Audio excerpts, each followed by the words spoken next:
guys! It's me, your mom, si Flor. Samahan niyo ako mag-food review for today's video. Yesterday is nagkita kami ng mga friends ko at yung location na pinag-meet upan namin is Dali. So, yun yung sinuggest ng isang friend ko. So, sabi ko, sige, doon na lang tayo mag-meet kasi nga, ibibigay ko yung in-order niyang cupcakes for Mother's Day. Sabi ko kasi, hindi pa ako nakakapasok ng Dali. Since ever na nagkaroon or nagkatayo ng Dali dito sa Pilipinas, hindi pa ako nakakapasok ng Dali. So, habang nandun kami sa Dali, namili na rin ako ng ibang mga items at mga products nila doon. At masasabi kong mura nga din talaga. May iba na konti lang naman yung difference sa ibang grocery. Yung iba talaga mura. Ay, isang mura lang. Parang pumapatak na 10 pesos ang isa. 99 pesos ang isang ganito. 10 pieces siya na hash brown.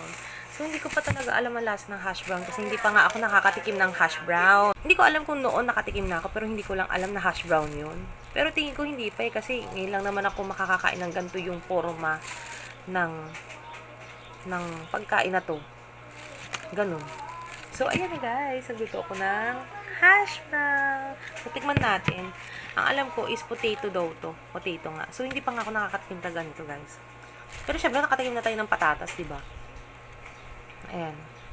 Mainit-init pa. So, tikman natin kung masarap talaga. Actually, wala naman akong pagbabasehan ng lasa kasi ito pa lang yung first time ko makakakain ng hash brown.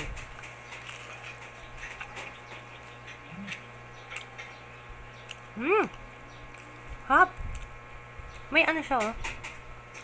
Kung nakikita nyo, may yellow. Cheese? Cheese yun? Cheese yun? Sa mga kumakain talaga ng hash brown dyan, may cheese ba talaga sa loob yung hash brown? Kasi parang may melted cheese siya, oh. Guys, ang sarap.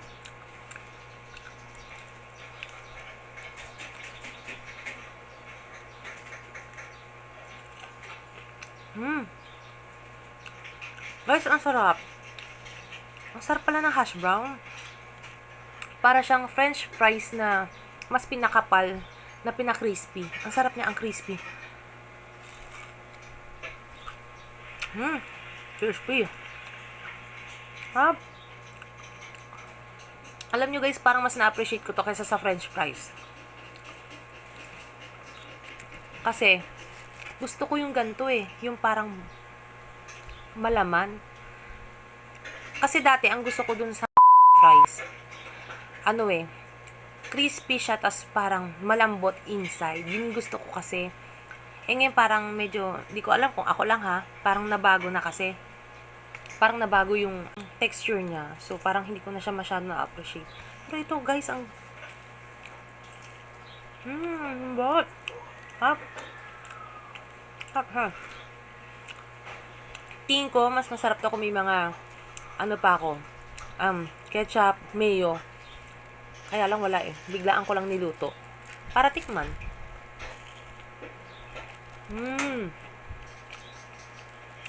Hap. Walang eme ha. Masarap talaga.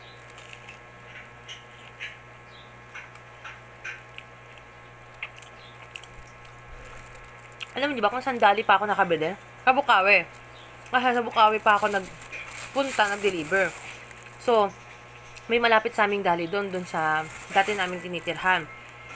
Ngayon, doon kami nag-meet ng mga friends ko. Doon ako namili. Tapos umuwi pa ako ng Pande. Traffic. So, layo no. Imagine niyo yun. Halos 2 hours akong bumiyahe. Tapos nawala na yung lamig nila. Pero good thing, pwede pa naman. Tapos diniretso ko agad lagay sa ref.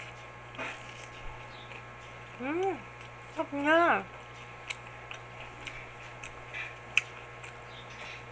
Hindi siya nakaka-umay. Siguro kung para sa akin, makakadalawa ako. Tama na yun. Ganun. Hindi ko kayang mukbangin lahat yung 10 pieces, ha. Ang crunchy. Hap. Flavorful. Potato pero flavorful. Sarap. So guys, may iba pa akong mga pinamili. Healthy Cow Evaporada. So, iba-vlog ko rin yun kung masarap. Kasi, gagawan ko siya ng basta gagawa ko ng content kung anong pagkain yung pwede kong magawa sa healthy cow na yon. Saka healthy cow UHT whole milk. Yun, ininom ko na siya sa biyahe ko habang pauwi. So, pero sa pagkakaano ko, lasa ko sa kanya, pwede na. Pwede na siya. Pero mas masarap pa rin yung ibang branda, para sa akin. Tapos, Healthy Cow All-Purpose Cream. Ayan. Nag-order din ako, bumili ako nun.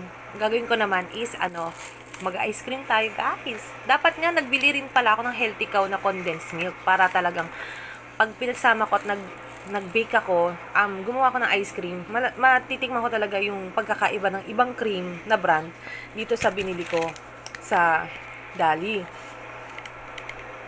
Saka yung Kigo Crispy Seaweed. Nga pala, ang price nga pala ng all-purpose cream nila is 55. 250 ml yon. And then yung evaporada is 370 ml. 28 pesos lang mga day. Di ba? Tapos, bumili ako ng Kigo Crispy Seaweed. 2 pieces yung binili ko. 16 pesos ang isa. 16.75 ang isa. So, mura. Kasi minabilhan ako 25 pesos isa. Sarap siya.